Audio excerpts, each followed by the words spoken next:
Bien, bonsoir à tous. Content de vous retrouver pour cette dernière session donc, de l'année universitaire, ou plutôt de l'année civile 2024.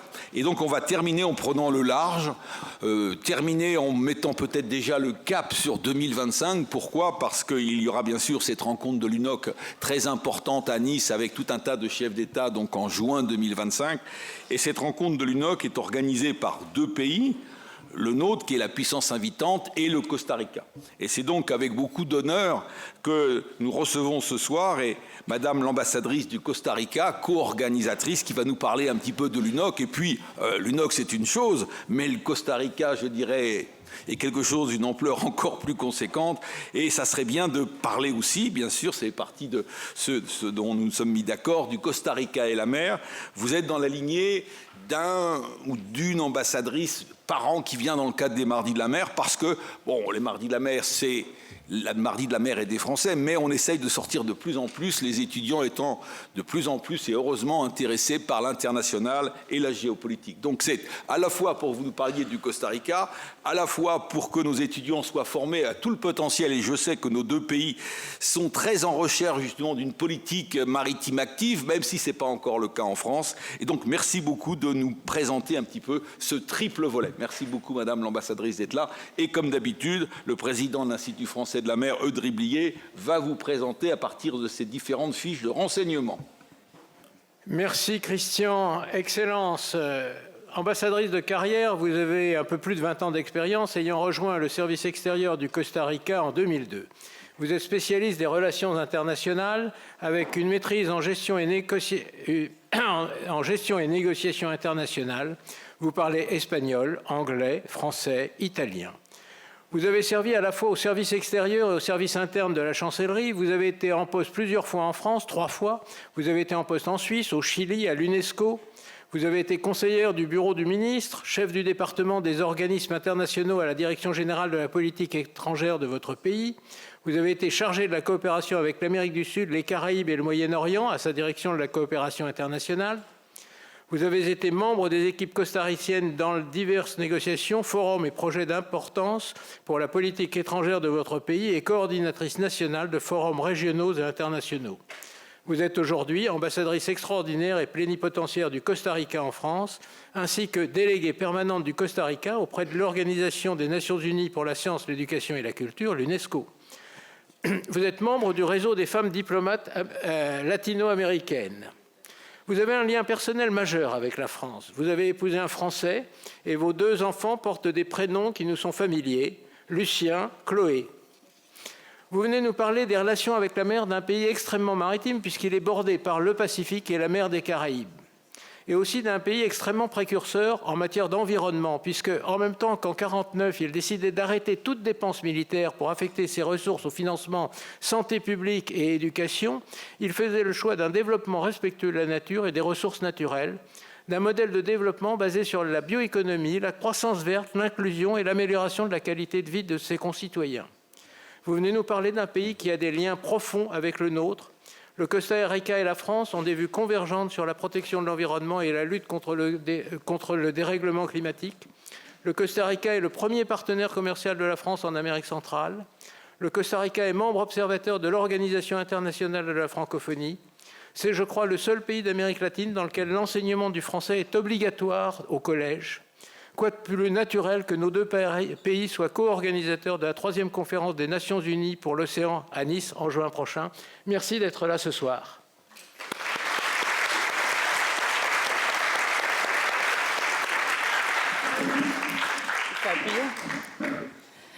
Merci beaucoup de cette présentation, Monsieur Riblier, merci Monsieur Buchet. Chers étudiants, chers amis, merci beaucoup de cet chaleureux accueil que vous m'octroyez. Je suis ravie d'être parmi vous aujourd'hui et je suis aussi remerciant pour l'intérêt que vous portez pour mon pays. C'est un honneur d'avoir l'opportunité de faire partie du Mardi de la mer, cette magnifique initiative qui fête ses 20 ans en 2024. Et qui, au fil des années, a vu passer un nombre exceptionnel d'experts de plus haut niveau au sein des très variés domaines liés à l'océan. Oui, l'océan en singulier, car le Costa Rica est convaincu qu'il n'existe qu'un seul océan, dont la protection nous concerne à tous.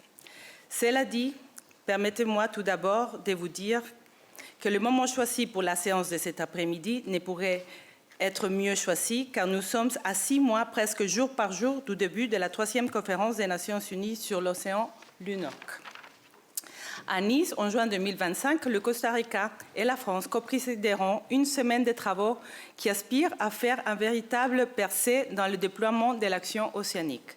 La grande ambition partagée par nos deux pays, ainsi que la conviction qu'il est impératif de passer à l'action, a marqué le travail que nous menons ensemble et que nous comptons continuer bien après l'UNOC. On va voir si ça marche, oui. Dans ce contexte, je voudrais aborder avec vous les grands sujets du Costa Rica et la mer à partir de 4 grands axes.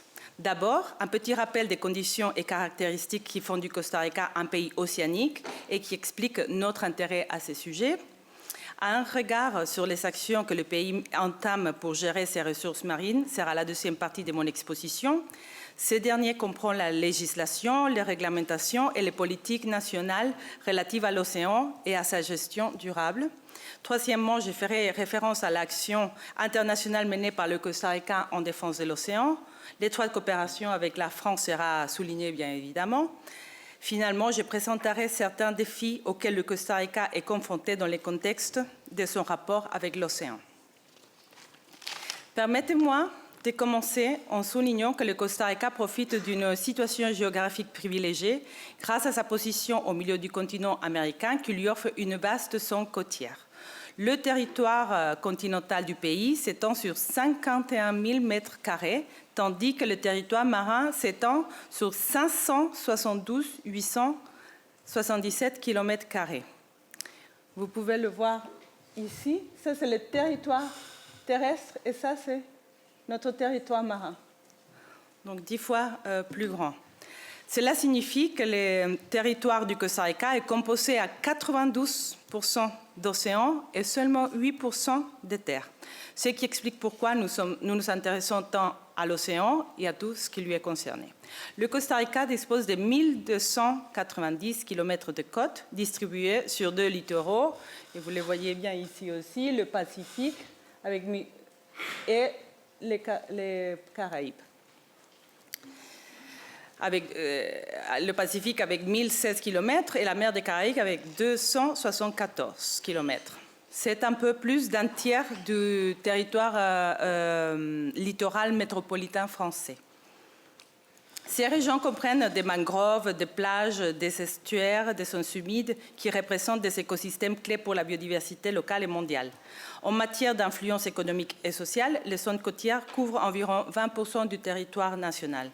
Selon des données récentes, environ 25% de la population costaricienne vit dans les zones côtières, soit environ 1,3 million de personnes d'un total de 5,5 millions d'habitants au pays. Les principales villes côtières incluent Punta Arenas, Quepos, Limón et Golfito, tant dans les Caraïbes que dans le Pacifique. Ces régions ont connu une croissance démographique significative en raison de leur importance économique et du développement du tourisme. En effet, les communautés côtières du Costa Rica dépendent de diverses activités économiques liées aux ressources marines et terrestres qui comprennent la pêche et l'aquaculture, contribuant à environ 1% du PIB, représentant une source importante des exportations, en particulier pour le thon et les crevettes. Et 2, le tourisme, qui représente environ le 8% du PIB du Costa Rica, avec un poids considérable dans les régions côtières grâce à des attractions comme Manuel Antonio, Tortuguero et l'île de Cocos, laquelle Jacques Cousteau a dénommée la plus belle île du monde. Ainsi, il faut signaler que les ports côtiers tels que Limón et Caldera sont essentiels au commerce maritime, traitant plus de 80% des exportations et importations du pays. Néanmoins, c'est la richesse de la biodiversité qui marque particulièrement le lien du Costa Rica avec l'océan. Les eaux marines du Costa Rica comptent plus de 6 700 espèces recensées, représentant environ 3,5% de la biodiversité marine mondiale. Parmi elles, on trouve des espèces emblématiques telles que le requin-marteau, les raies mantales, les baleines à bosse, les tortues marines comme la tortue luth et la tortue verte, les dauphins qui sont des habitants fréquents des eaux costariciennes. Les récifs coralliens, particulièrement présents dans la région des Caraïbes, abritent des poissons colorés, des crustacés et une multitude d'autres organismes marins. Le Costa Rica dispose aussi d'une variété d'écosystèmes marins qui incluent des mangroves situées dans le long des côtes. Elles constituent aussi des zones cruciales pour la reproduction de nombreuses espèces marines et terrestres. Des hauts fonds et estuaires qui fonctionnent comme des zones de nurserie pour les poissons et les crustacés, aussi des récifs coralliens déjà évoqués et des eaux profondes qui arbitrent des espèces migratoires comme les thons, les marlins et les requins. Je voudrais aussi faire référence aux dômes thermiques et les corridors marins Pacifique tropical oriental comme deux exemples de la singularité du territoire maritime costaricien. Le dôme thermique est une zone critique pour la biodiversité marine dans le Pacifique tropical oriental. Elle est située à l'ouest de l'Amérique centrale et peut mesurer entre 300 et 1000 km de large. Et vous pouvez le voir ici. Le territoire du Costa Rica est ici, et ça c'est le dôme, la zone où il y a le dôme.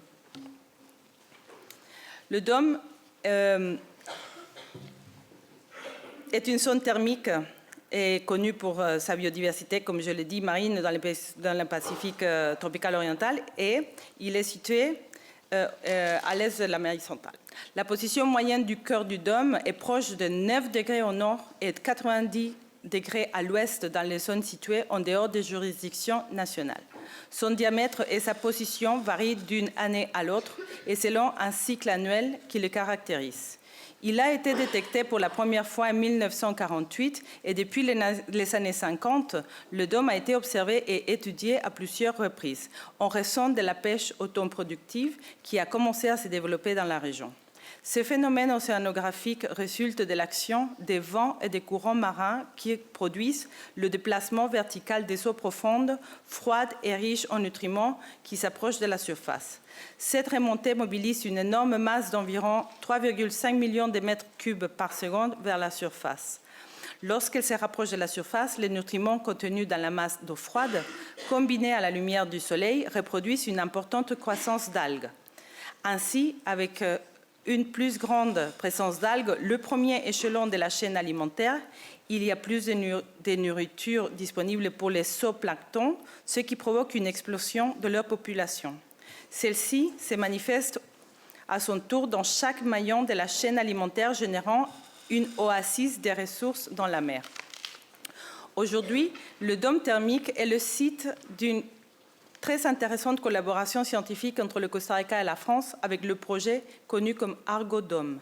Il s'agit d'une initiative entamée par des scientifiques et institutions costariciennes et françaises qui vise à développer un système d'observation océanique pour la gestion dynamique du dôme à travers le déploiement et le maintien d'une vaste gamme de flotteurs profileurs équipés avec des capteurs biogéochimiques. Le but de ce projet est d'établir un cadre d'observation pour soutenir la gouvernance dans le contexte du traité de la haute mer BBNJ. D'une autre part, nous avons le corridor marin du Pacifique tropical oriental, une immense superficie de 2 millions de kilomètres carrés qui s'étend du Costa Rica à l'équateur. Le PET, comme on le connaît également, est situé dans la zone climatique équatoriale et présente les indices d'endéisme le plus élevés au monde, ainsi que des caractéristiques océanographiques complexes dues à la convergence de plusieurs courants océaniques. Il est caractérisé également par une productivité marine extraordinaire, la fourniture de multiples services écosystémiques et la distribution d'espèces marines uniques, environ 160 espèces endémiques et migratrices, dont beaucoup sont menacées ou en voie de disparition. Le Pacifique tropical oriental arbitre 4 îles, Cocos, Galápagos, Coiba et Malpelo. toutes déclarées sites du patrimoine mondial de l'UNESCO, c'est-à-dire de lieux uniques sur la planète dotés d'une valeur universelle exceptionnelle pour leurs phénomènes naturels, les processus géologiques, leur développement écologique et leur extraordinaire biodiversité. Ce vaste territoire marin est aussi le site d'une collaboration internationale exemplaire appelée CEMAR. Depuis 2001, le Costa Rica, le Panama, la Colombie et l'Équateur, qui sont les pays où ces îles que je viens d'évoquer sont situées, ont développé une robuste structure multinationale de gestion de la biodiversité et des ressources marines et côtières du PET, basée sur les écosystèmes et par l'établissement de ces stratégies gouvernementales régionales conjointes. La solidité du modèle de gestion conjointe de la CEMAR a motivé en 2021 les présidents des 4 pays à s'engager et travailler ensemble vers la destination du corridor comme une réserve de biosphère transfrontalière maritime par l'UNESCO. Et éventuellement, ce sera la première dans sa classe. Tous ces éléments vous donnent une bonne idée des trésors abrités par l'océan costaricien. Il convient donc de se demander ce que fait le pays pour les protéger. Au fil des années, le pays a mis en place un cadre législatif solide pour protéger les ressources marines. Le Costa Rica reconnaît l'importance de l'environnement, même dans sa constitution, où l'article 50 stipule que tout citoyen a droit à un environnement sain et équilibré, établissant ainsi une base légale pour la protection des écosystèmes marins. Cette disposition est renforcée par les lois spécifiques visant les zones marines et côtières. Cela étant, je voudrais signaler 3 lois clés établies par la protection des zones maritimes. En première place, nous avons la loi sur les zones maritimes terrestres de 1997, qui établit le cadre juridique régissant l'utilisation et la protection des zones côtières du pays. Cette législation définit la zone maritime terrestre comme une bande de 200 mètres de large le long des littoraux Caraïbes et Pacifiques, mesurée horizontalement à partir de la ligne des marées hautes ordinaires. La loi confère à l'Institut costaricien du tourisme la responsabilité de la surveillance générale de cette zone, tandis que les mairies sont chargées de l'administration et de son usufruit. Les activités telles que la construction, l'exploitation des ressources naturelles ou toute autre utilisation de la zone publique sont strictement réglementées pour préserver l'intégralité écologique des côtes. En plus, la loi stipule que les zones couvertes en permanence par la mer, adjacentes aux littoraux, sont également considérées comme faisant partie du patrimoine national. Toute concession ou autorisation d'utilisation de ces zones doit être approuvée par le Parlement, qui est unicaméral dans le cas du Costa Rica, à l'exception des installations de protection et de sauvetage autorisées par les municipalités ou mairies pour la sécurité de la navigation. De plus, la loi interdit l'exploitation de la flore et de la faune marine sans autorisation légale, ainsi que toute activité susceptible de nuire aux ressources naturelles de la zone maritime terrestre. Deuxièmement, nous avons la loi sur la biodiversité adoptée en 1998, laquelle établit un cadre pour la conservation et l'utilisation durable de la biodiversité, y compris les ressources marines. Ce qui concerne la gestion durable de l'océan, la loi reconnaît l'importance des écosystèmes marins et établit des mesures pour leur protection. Elle prévoit par exemple la création de zones protégées et la régulation des activités humaines susceptibles d'affecter les environnements marins tels que la pêche, le tourisme, l'exploitation des ressources sous-marines. En même temps, la législation encadre l'accès aux ressources génétiques marines, stipulant que toute utilisation doit être soumise à des autorisations spécifiques. Elle vise à garantir que les bénéficiaires dérivés de l'utilisation de ces ressources soient partagés équitablement, en particulier avec les communautés locales ou les peuples autochtones. La loi encourage la recherche scientifique dans ces écosystèmes, tout en établissant des protocoles pour assurer que les activités de recherche ne nuisent pas à l'environnement et en promouvant le partage des connaissances acquises pour renforcer les efforts de conservation. Consciente de l'importance de l'éducation, la loi prévoit des programmes de sensibilisation visant à informer le public sur la valeur des écosystèmes et la nécessité de leur protection.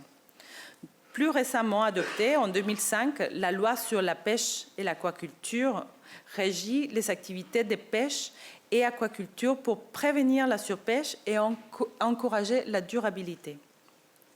Il interdit des pratiques destructrices comme la pêche illégale, la non déclarée et non réglementée et impose des quotas stricts pour les pêches vulnérables. À partir de cette législation, le Costa Rica a créé un réseau étendu des zones marines protégées connues comme ZMP, représentant environ 30% des eaux territoriales. Ces zones incluent le parc national Île de Cocos et le parc national marin Ballena, situé sur la côte Pacifique Sud. Ce parc protège des habitats essentiels pour les mammifères marins, notamment les baleines à bosse. En plus de la législation, le Costa Rica dispose de nombreuses politiques destinées pour améliorer la gestion de ses ressources marines. Tel est le cas de la politique nationale de la mer et de la stratégie du carbone bleu. D'abord, la politique nationale de la mer 2013-2028 est une initiative stratégique visant à gérer de manière intégrée les espaces marins et côtiers du pays. Cette politique souligne l'importance de ces zones pour la biodiversité et l'économie nationale à travers 5 objectifs principaux. 1. La gouvernance et la gestion intégrée des ressources. Le bien-être humain et l'utilisation durable de l'océan à travers la promotion des activités économiques durables. 3. Les connaissances scientifiques et technologiques en encourageant la recherche et l'innovation pour une meilleure compréhension de la gestion des écosystèmes marins. 4. La sécurité et la surveillance pour protéger les ressources marines contre les activités illégales. Et 5. La conservation et la réduction des risques. Cette politique repose sur des principes tels que la prévention, la précaution, la subsidiarité, l'approche holistique, l'interculturalité, la participation des acteurs concernés et la responsabilité et accès à l'information. D'une autre part, les stratégies nationales de carbone bleu est la deuxième politique nationale que je souhaiterais évoquer. Cette stratégie, adoptée en février 2023, est une initiative visant à restaurer et à conserver les écosystèmes côtiers tels que les mangroves, les marais salants et les herbiers marins dans le contexte du changement climatique. Les plans d'action qui accompagnent la stratégie ont pour but la formation des communautés locales et les institutions en matière de gestion durable des ressources côtières. Il vise aussi à promouvoir des études scientifiques pour comprendre le potentiel de stockage de carbone des écosystèmes côtiers et surveiller leur état de santé, et à incorporer le carbone bleu dans les stratégies nationales de changement climatique et de développement durable. La stratégie a été présentée en février 2023 à l'UNESCO dans le cadre de la réunion du Partenariat international pour le carbone bleu et plus récemment à Cairns en Australie lors du dialogue du partenariat où les progrès réalisés dans sa mise en œuvre ont été présentés. Chers amis, l'aspect suivant que je souhaiterais aborder ce soir est l'action internationale du Costa Rica en faveur de l'océan. Le Costa Rica, comme vous le savez, depuis longtemps, est un défenseur de l'environnement et plus récemment de l'océan, s'appuyant sur l'expérience nationale de plusieurs décennies de politiques environnementales. Ainsi, le pays a fait de cette préoccupation pour l'océan l'un des piliers de sa politique étrangère, dans le but d'obtenir des résultats qui aideront à assurer la protection et la conservation de nos mers. Je voudrais mentionner 4 actions récentes qui témoignent de notre engagement et qui mettent en valeur le fort partenariat construit avec la France. D'abord, il faut évoquer la coalition de la haute ambition pour la nature et le peuple et son initiative appelée 30 pour 30. Née au Costa Rica en 2019 et co-présidée avec la France et le Royaume-Uni, Elle travaille pour motiver les pays du monde à protéger au moins 30% de la Terre et 30% de l'océan pour l'année 2030.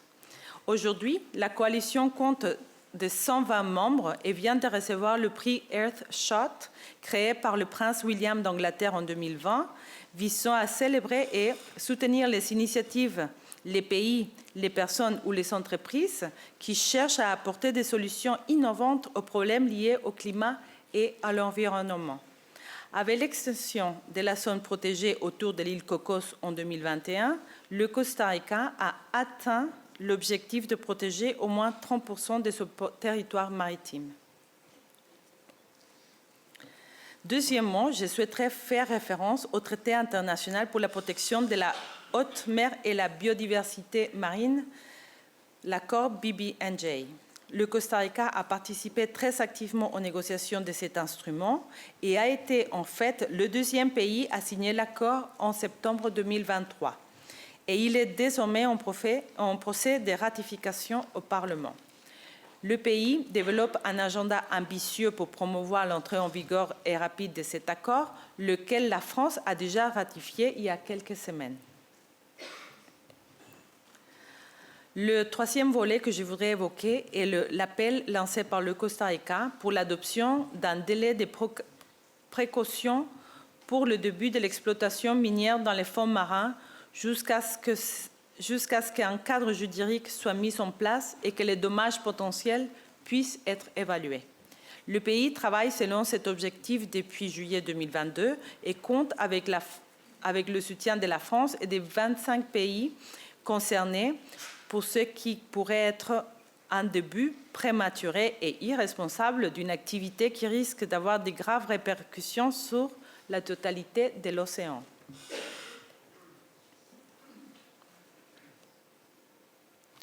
Je ne peux pas manquer d'évoquer, évidemment, le partenariat entre le Costa Rica et la France dans le cadre de la 3e conférence des Nations Unies sur l'océan UNOC, qui se tiendra à Nice en juin prochain sur le thème de l'accélération et la mobilisation pour la conservation et l'utilisation durable des ressources océaniques.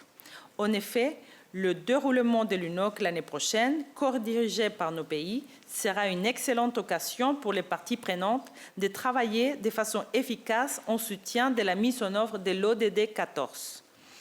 Sur les chemins de l'UNOC, le Costa Rica a célébré en juin de cette année l'événement de haut niveau sur l'action pour l'océan appelé Immersed in Change.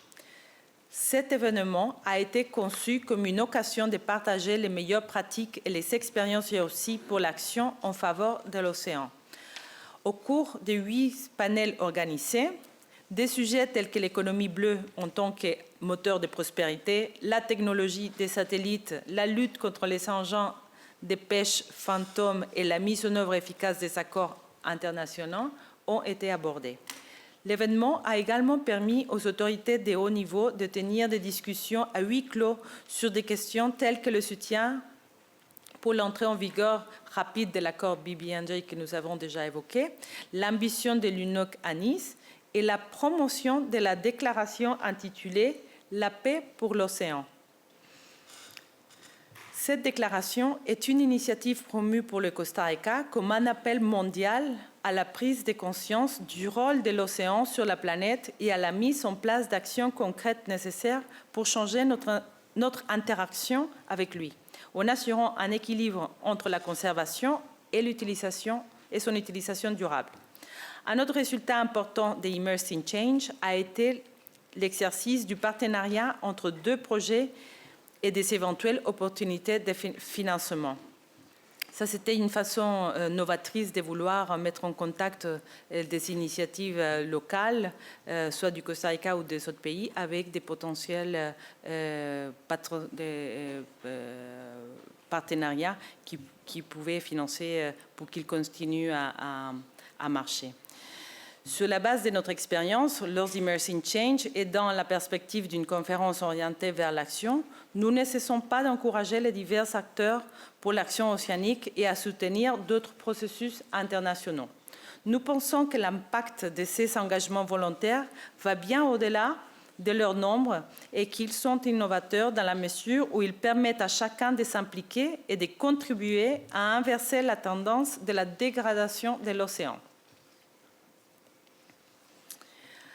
Pour revenir au sujet de l'UNOC, il faut souligner qu'il y aura plusieurs moyens pour la participation des gouvernements, du système des Nations Unies, des organisations intergouvernementales, des institutions financières internationales, des ONG, de la société civile et des institutions académiques ainsi que de la communauté scientifique et du secteur privé, des organisations philanthropiques, des peuples autochtones et des populations locales. Au cours de la semaine précédente du début de la conférence, 3 événements majeurs seront consacrés à des éléments très importants sur l'action en faveur de l'océan. Du 4 au 6 juin à Nice se déroulera le One Ocean Science Congress, qui sera organisé conjointement par le CNRS et l'IFREMER, avec le but d'offrir des informations scientifiques complètes sur l'état de l'océan et sa trajectoire future.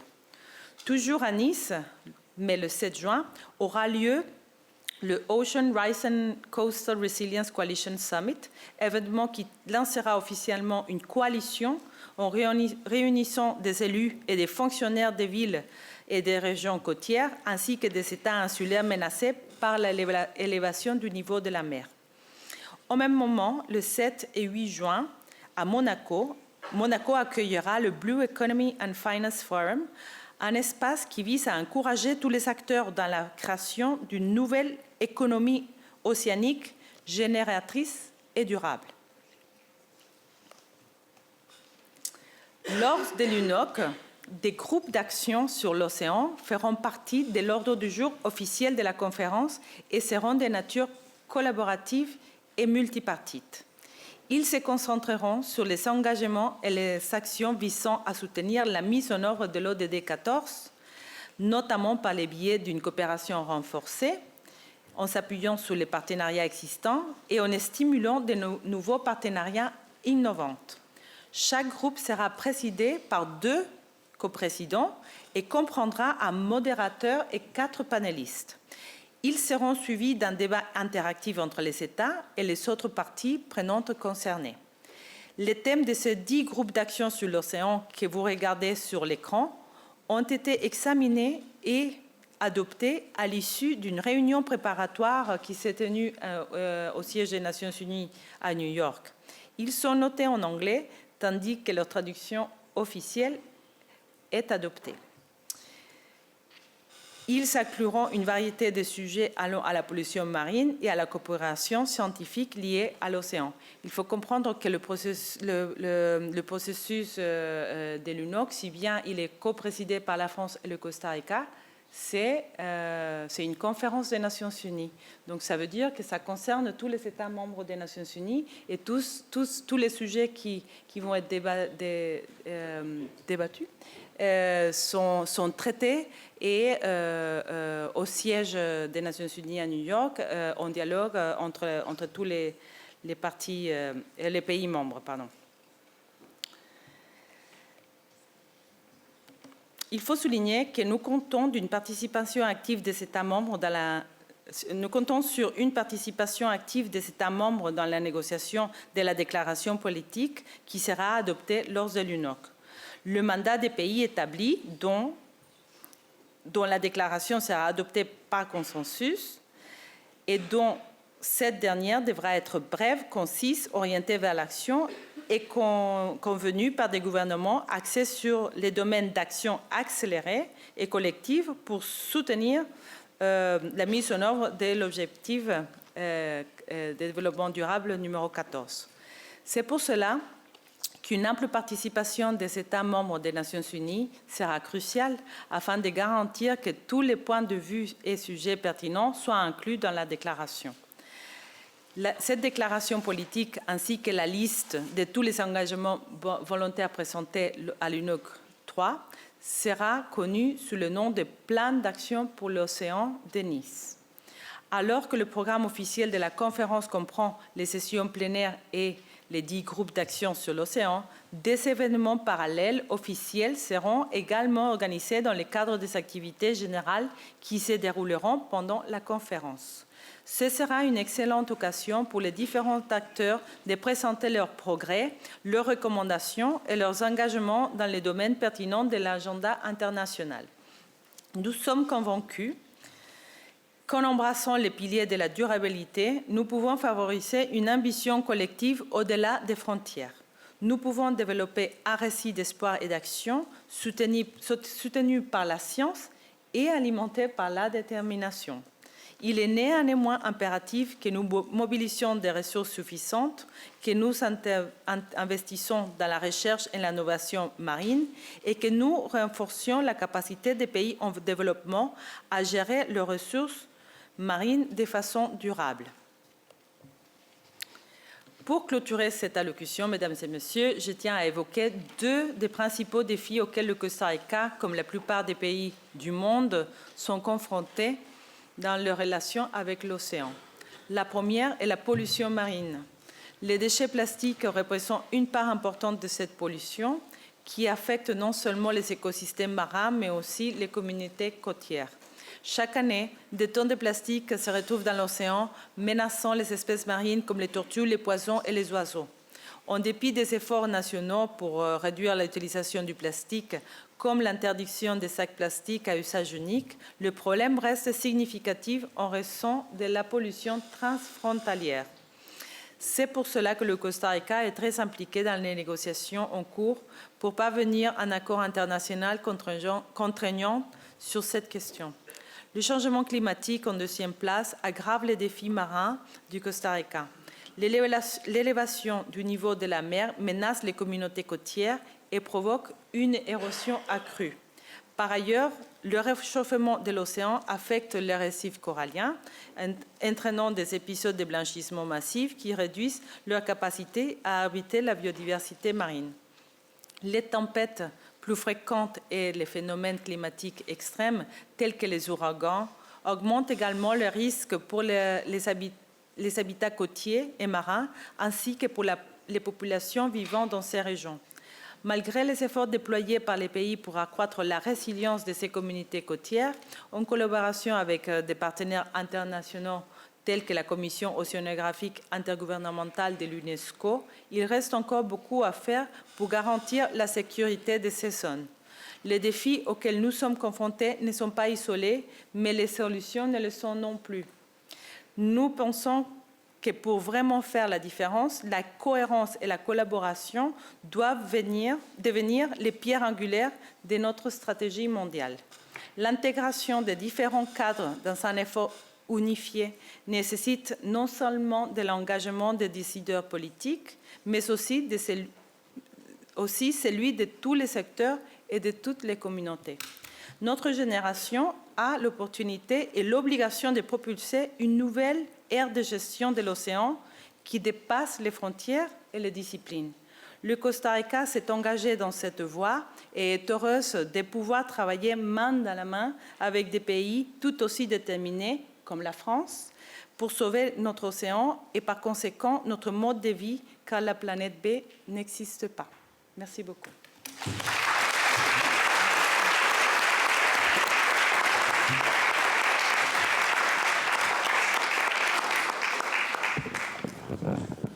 Merci beaucoup, Madame l'ambassadrice, pour cette vaste fresque qu'on va reprendre, bien sûr, avec les étudiants. Que de chemin parcouru depuis quelques années. La COP21, c'était à Paris. C'est à peine si l'océan avait été évoqué. Donc, on voit qu'il y a vraiment une prise de conscience de notre pays, au niveau mondial, pour tout ce qui est environnement marin. Comme vous l'avez dit, il n'y aura pas d'océan de rechange. Une très belle phrase de Jacques Perrin. Donc, merci pour cette présentation. Je ne doute pas qu'il va y avoir beaucoup de questions. Merci de nous avoir présenter un petit peu, parce qu'on n'y voit pas encore très clair sur ce que sera justement l'UNOC 3. Je crois que ça sera une très très belle rencontre. Donc merci pour tous ces éléments. Alors il y a 2 micros, un du côté bâbord, un du côté tribord. On a, je crois, 200 personnes qui sont également en distanciel, qui peuvent bien sûr poser des questions. Voilà. Donc merci de lever la main quand vous voulez le micro, et merci d'avoir la gentillesse également de vous présenter.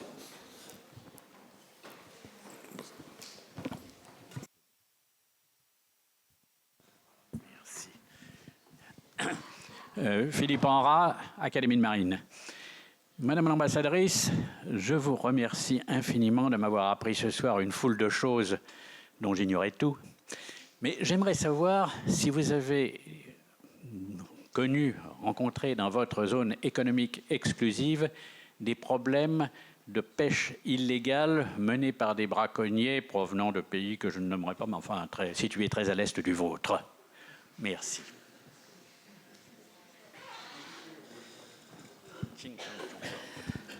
Bonsoir, merci beaucoup pour votre question. Bien sûr que le Costa Rica est aussi un pays qui souffre de ces problèmes de la pêche illégale. Et c'est quelque chose qui est très compliqué. Le continent latino-américain, c'est un des sujets les plus importants que nous évoquons à chaque fois dans les différents forums. On met en œuvre plusieurs politiques pour protéger, mais vous savez, quand on parle de tous ces centaines de milliers de kilomètres, c'est très difficile à gérer. Donc c'est tout à fait un sujet qui est sur le tapis, c'est tout à fait un sujet qui est en discussion et qui intéresse tous les pays, mais qui reste comme d'autres défis encore a beaucoup de travail à faire. Merci. Merci. Une autre question? Oui. Oui. Bonsoir Madame l'ambassadrice, je vous remercie beaucoup pour votre intervention qui est très intéressante. Je m'appelle Grégoire Maringui, je suis étudiant en première année de master de recherche sous la direction de Monsieur Buchet. Et je désire savoir, parce que vous avez fait référence à la protection de la biodiversité et de la faune et de la flore marine du Costa Rica. Je voulais savoir si le Costa Rica avait prévu de mettre en place des quotas pour protéger ces ressources de la surpêche et du surtourisme côtier. Merci, encore une question très intéressante et la réponse est oui. Vous savez, nous avons des politiques, et je l'évoquais aussi pendant ma présentation, de protection de la biodiversité tant au sol que dans la mer. Et les différentes législations existantes dans le pays ont prévu, bien sûr, les protections tant des ressources dans la mer qu'en terre. En compte au tourisme, c'est un sujet qui est toujours important à évoquer. Parce que, et je l'ai dit dans ma présentation, si vous voulez, le développement touristique, bien évidemment, quand il a commencé dans les années 80, peut-être on n'avait pas la conscience que nous avons aujourd'hui, mais très rapidement, nous avons fait ces changements de cap. Et avec la législation qui est entrée en vigueur, c'est devenu de plus en plus complexe de pouvoir faire ce développement au bord des mers, si vous voulez. Donc, bien sûr qu'il y en a parce que c'est des constructions qui ont été faites avant les législations, mais dans nos jours, il y a beaucoup de contrôles et beaucoup de conditions à remplir pour pouvoir avoir accès à des permis. Et là-dessus, nous sommes c'est très strict. C'est compliqué au Costa Rica et c'est ça aussi notre richesse parce que nous arrivons à protéger autant qu'on le peut notre patrimoine naturel. Merci.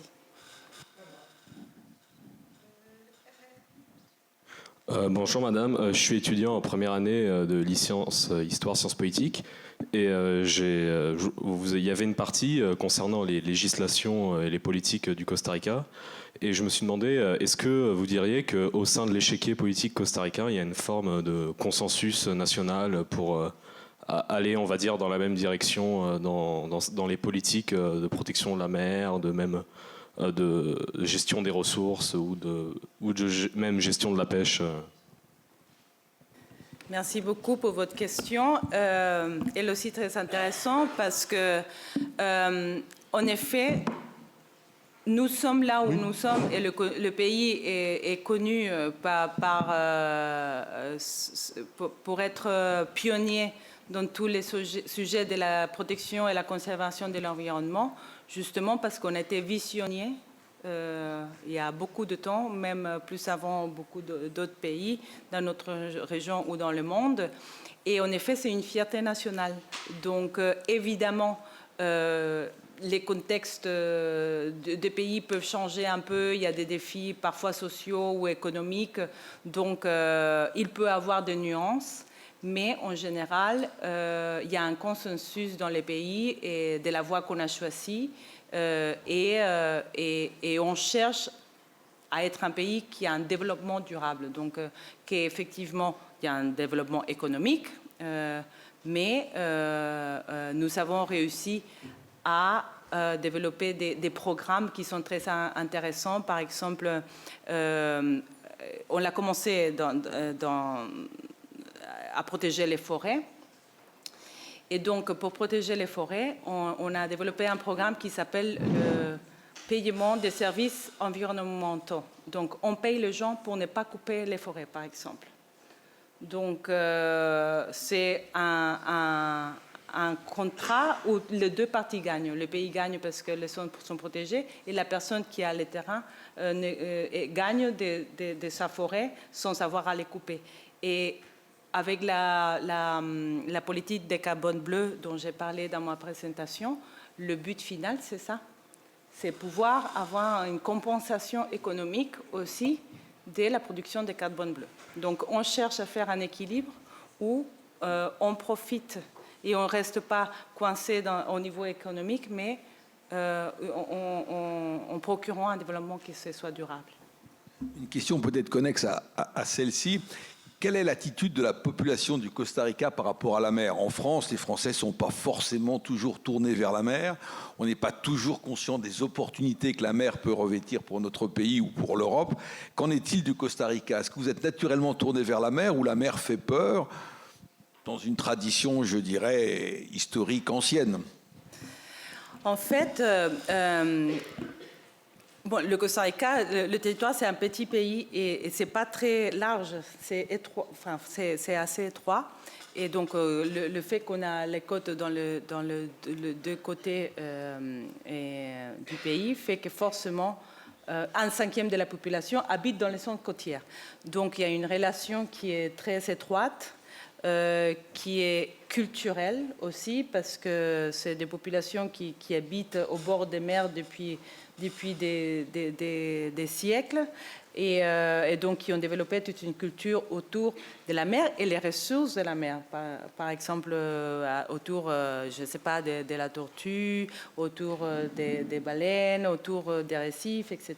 Donc, tout à fait, nous avons un lien et il faut dire aussi que dans l'éducation des enfants, dès qu'on est très petit, on essaye de créer cette conscience de protection de l'environnement, mais aussi cette conscience de la mer. Elle a toujours existé. Et donc, ça fait que le lien des gens avec la mer soit important. Nous avons aussi une conscience économique de la mer.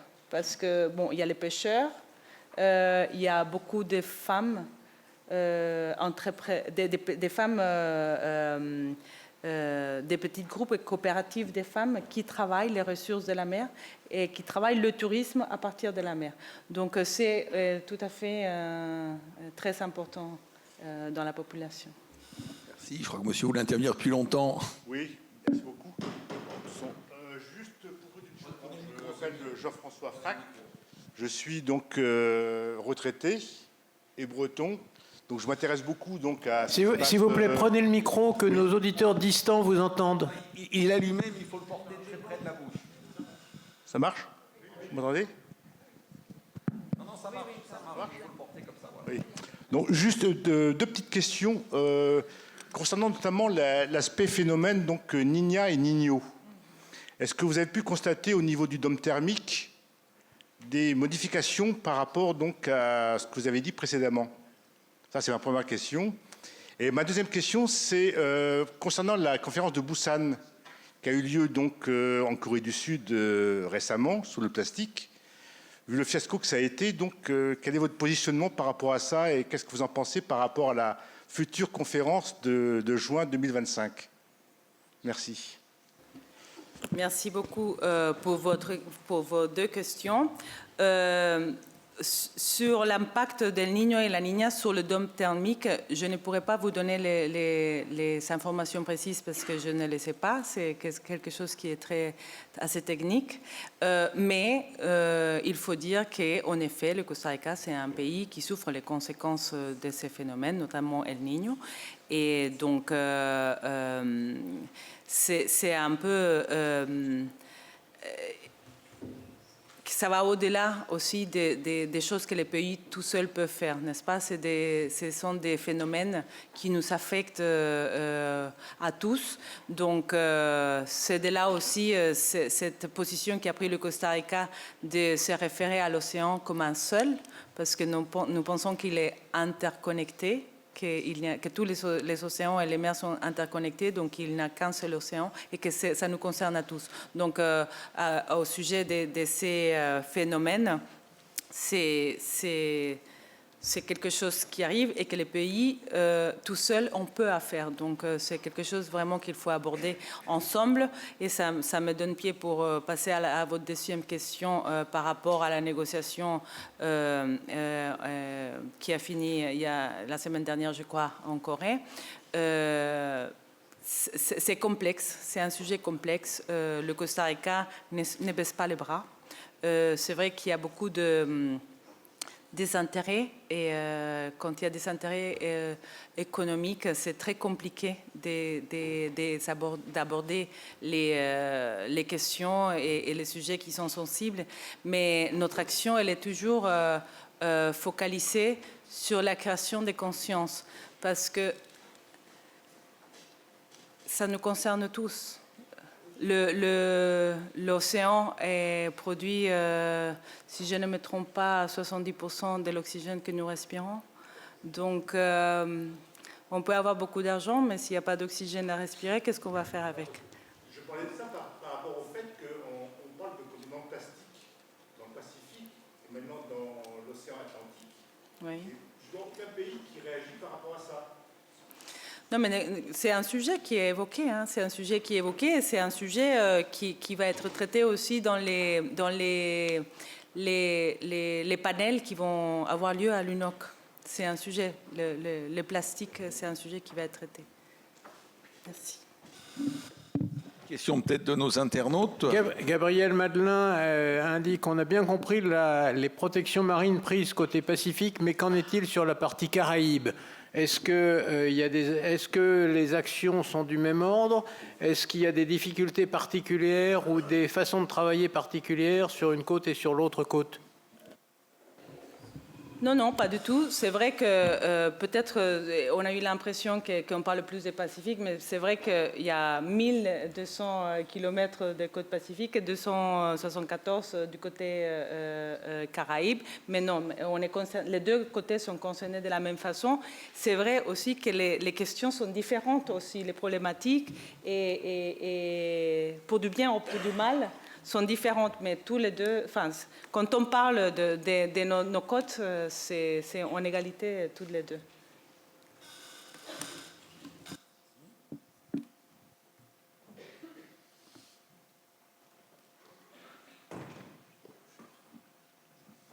Bonjour madame, je m'appelle Alain Daville, j'étais un ancien marin. Enfin, je suis un ancien marin. Et vous avez comme voisin le Panama. Le Panama est célèbre par le transit maritime. Alors, comment arrivez-vous à faire cohabiter la préservation de l'environnement et l'hyperfréquentation du commerce maritime? C'est aussi une très bonne question. Merci beaucoup. Ça fait partie... tout cela est pris... Vous savez, nous avons une politique... maritime qui a été établie pendant une période qui va depuis 2013 jusqu'à 2028. Et cette politique, elle est, si vous voulez, révisée. Chez nous, les gouvernements durent 4 ans. Chaque président est élu pendant 4 ans. Donc, cette politique qui est assez large et qui traverse plusieurs gouvernements est révisée à la deuxième année de chaque gouvernement, parce que bien sûr que les contextes changent, etc. Donc tout ça, je l'évoque parce que c'est avec ces politiques que nous cherchons toujours à prendre en compte les sujets comme celui-là, que c'est le commerce. Pour nous, c'est très important. Beaucoup de notre commerce c'est fait par la mer. Et avec le Panama, nous avons une excellente relation et très étroite. Et nous avons aussi, j'ai évoqué cette région du Pacifique oriental où il y a les îles qui sont patrimoine mondial. Donc, toute cette zone que nous partageons, parce que vous savez parler spécifiquement par rapport au Panama, c'est des zones qui sont de conservation. Donc, il y a beaucoup de politiques qui sont mises en place pour veiller à la protection et à avoir une protection, justement, et la conservation de ces zones. Merci. Oui, merci pour votre exposé, très complet, encyclopédique même. J'ai une question. Je m'appelle Gérard Bourgeois, je suis plaisancier amoureux de la mer. Je me pose une question, ancien marin aussi dans la marine nationale. Est-ce que le Costa Rica a une marine nationale pour protéger ses ressources marines et maritimes et tout son territoire, son vaste territoire, 80%, même plus, 92% de son territoire, la surface. 92. Bravo pour la précision. Je ne sais pas comment on peut calculer ça, mais c'est superbe. Nous n'avons pas une marine, nous avons des gardes-côtes. On dit gardes-côtes ? Gardes-côtes, très bien. Des gardes-côtes, oui. Et donc, si vous voulez, dans leur fonction, il y a aussi une fonction spécifique de la protection pas seulement des eaux, mais aussi de la biodiversité, de protéger ça. Mais nous avons aussi au ministère de l'Environnement, ils sont en charge de veiller. Ils ont aussi une compétence, on va dire plus facilement, sur les eaux et la protection de toute la faune, flore et la biodiversité marine. Merci.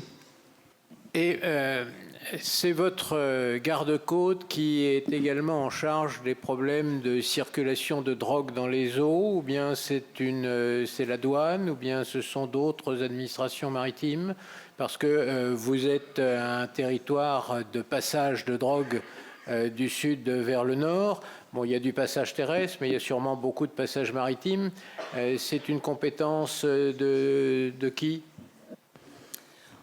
En fait, les gardes-côtes, ils sont sous l'autorité du ministère de la Sécurité. Donc forcément, ils ont aussi une compétence de protection des eaux et de la sécurité de notre espace ample et large du sens. Madame ? Question connexe, les grands esprits se rencontrent, mais effectivement, le trafic de drogue, jusqu'à présent, l'Équateur était plus ou moins épargné, mais maintenant, l'Équateur est en proie à une violence de gang extraordinaire. Le Panama a toujours été un pays corrompu, la Colombie, n'en parlons pas. Alors, comment faites-vous justement pour empêcher que les gangs ne mettre la main sur des ressources marines? Merci. Et surtout les dernières années, enfin, je veux dire, s'il y a des changements, je serais intéressée de les connaître. Bon, bien évidemment que c'est un sujet qui est très complexe. Et bon, c'est très connu, l'ubication géographique de l'Amérique centrale pour du bien pour du mal, elle est où elle est, entre cette circulation des drogues. Donc, effectivement, c'est un grand défi que nous avons comme pays. Et c'est dans ces moments un des sujets auxquels le gouvernement et toutes les autorités des pouvoirs au pays sont très concernés et très, comment dirais-je, très actifs pour protéger justement que ça ne devienne pas un problème majeur. Merci beaucoup. Monsieur. Bonjour Madame l'ambassadrice, Rémi Vénin, je suis retraité. Comment vous gérez la zone au-delà des 200 000 nautiques et en particulier au niveau du dôme? C'est quoi? C'est un accord international? C'est parce qu'il n'y a pas de juridiction, il n'y a rien.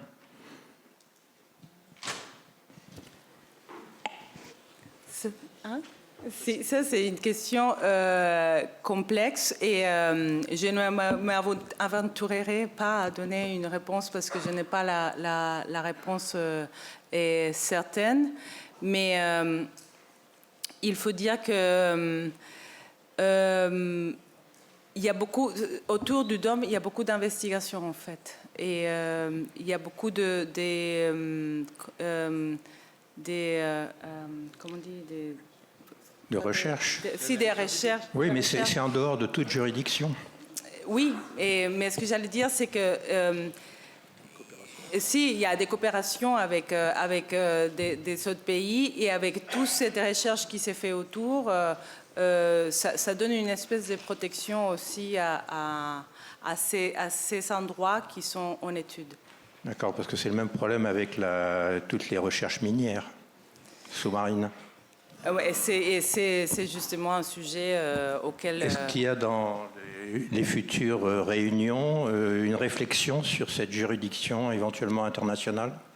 En fait, vous savez, en Jamaïque, il y a une organisation internationale qui s'appelle l'Autorité des fonds marins. Et c'est un sujet. La France et le Costa Rica, nous sommes États membres tous les deux. Et c'est un sujet qui est traité là-bas. Et c'est justement de là-bas où nos deux pays ont entrepris cette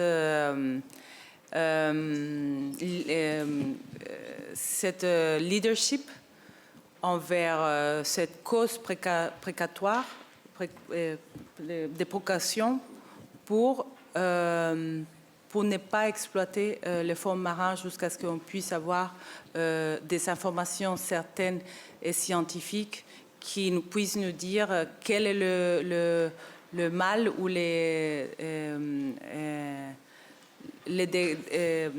dégâts que nous causerons dans la mer si nous les fonds marins que nous exploitons parce que nous considérons qu'il n'y a pas assez encore d'informations pour pouvoir les exploiter comme ça. Et c'est un sujet qui est d'actualité, on le lit dans les journaux. Encore la semaine dernière, il y a eu des nouvelles autour de ça. Une question peut-être encore difficile. Vous qui êtes dans le secret des dieux par rapport à la co-organisation de l'UNOC 3, est-ce qu'il y a des objectifs précis? Est-ce que le Costa Rica aurait des objectifs sur un certain nombre de domaines? Quels sont en quelque sorte les buts recherchés? Une certaine coopération, bien sûr, mais est-ce qu'il y aura des indicateurs dans le courant de l'année 2025 qui permettront petit à petit de préparer les débats, où la conférence sera totalement ouverte et puis on verra bien à la fin? Parce que c'est vrai que ça ne va pas être une partie facile. Non, bien sûr, et c'est pour cela justement que le Costa Rica a accueilli en juin de cette année un événement qui, si bien n'est pas dans le cadre de l'UNOC, c'était un événement qui a été conçu dans le chemin vers l'UNOC. Et c'était justement pour... nous avons eu une participation très importante des différents acteurs, pas seulement des pays, mais aussi des organisations, des ONG, des scientifiques, du secteur privé, etc., etc. Et c'était justement, vous savez, on a échangé tout à l'heure et en disant, et vous l'avez dit aussi, le sujet de l'océan est un sujet qui est assez récent, finalement, sur la scène internationale. On dirait il y a 5 ans, peut-être, qu'on entend parler déjà avec plus d'engagement sur le sujet. Donc, le Costa Rica, il y a un message aussi qui est clé que nous essayons de passer, et c'est, il y a les grandes ambitions, bien sûr, mais il faut comprendre que les petites actions sont les plus importantes. Il faut commencer par quelque part. Et nous, ce que nous voudrions, c'est que les pays puissent faire leurs engagements selon leur contexte, selon leur capacité, selon leur situation.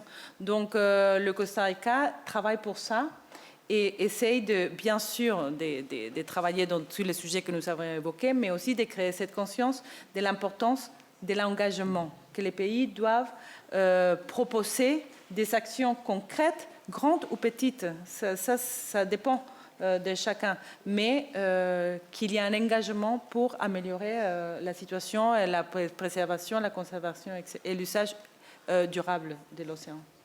Merci beaucoup. Qui souhaite encore intervenir? Est-ce que vous pensez que le Costa Rica aura ratifié l'accord BBNJ avant la conférence de Nice? Nous espérons que oui. Vous savez, après, nous avons une seule caméra parlementaire, pas comme la France que vous avez deux. Et c'est toujours complexe, mais bon, c'est un sujet qui est important. Donc, il est déjà dans le chemin et nous espérons que ça va arriver bientôt.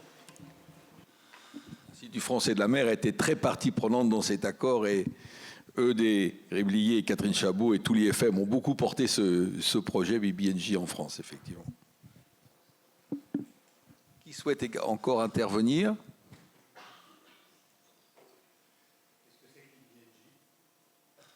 Ah, vous n'étiez pas là à la session de l'an passé.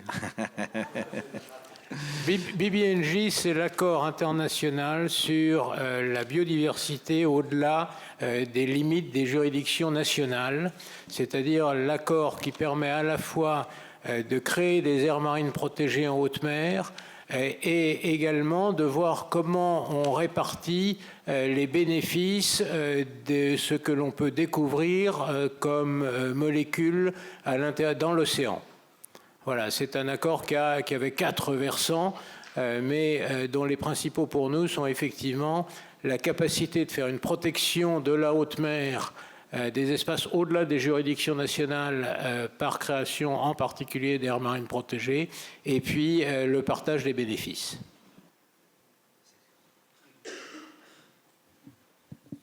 Une dernière question, nous allons procéder à la cérémonie de clôture et de remerciement. Donc je dis simplement un mot d'annonce et ça sera Eudes Réblier qui vous remerciera, Madame l'ambassadrice. Je voudrais donc simplement vous rappeler nos prochains mardis de la mer. Donc ça sera le 14 janvier parce que d'une part il y a les vacances, mais il y a aussi en amont et en aval des vacances les examens du semestre pour les étudiants. D'où effectivement cette prochaine rencontre un petit peu tardive qui sera le 14 janvier. Nous écouterons Jean-Marc Sordin qui est président d'Abicea et qui va nous parler de l'exploration des grands fonds marins. Pourquoi et comment? On va avoir une session un peu environnementale et puis un certain nombre de sessions qui vont être orientées sur cette question. Et puis, notez bien sûr, le mardi 28 janvier, ce sera l'amiral Nicolas Vaujour, qui est chef d'état-major de la marine, qui va nous parler des enjeux de la marine nationale, donc en 2025. Je voudrais, au nom de conclure, de l'Institut français de la mer et de l'Institut catholique, vous souhaiter une très belle fête de fin d'année, un très joyeux Noël. Et Eudes Réblier va tout de suite remercier Madame l'ambassadrice qui nous a honoré de sa présence. Merci Madame. Et nous dire certainement quelques mots complémentaires. Oui, je voudrais simplement, moi, vous témoigner combien j'ai été impressionné par l'avance que me semble avoir le Costa Rica dans cette prise de conscience d'une vision de l'océan, une vision de protection et d'utilisation durable qui se traduit dans ses législations, qui se traduit dans ses actions et qui en fait me semble être véritablement une reconnaissance de l'océan comme bien commun de l'humanité. Merci et bravo.